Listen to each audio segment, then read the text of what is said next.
Đây là lễ tắm Phật tại chùa Karipapa Đồng Nai nha mọi người. Đây là có 4 vị sư đang chuẩn bị tắm Phật, nên mời cô chú anh chị mình theo dõi nha. Ô Phật chứng sâm niệm man làm thế ra trong bảo ông cho ly tăng chập bò sắt sạch ra trên trình tham ca nhiệt nhô con bò sắtแต่ก็ยัง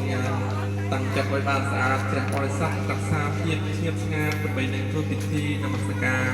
มาตราโดยสิ่งดีตรุษโดยสิ่งดีสิ่งเทียบต่อเติมนะโมตัสสะภะคะวะโตอะระหะโตสัมมาสัมพุทธัสสะนะโมตัสสะภะคะวะโตอะระหะโตสัมมาสัมพุทธัสสะนะโม Cao văn đó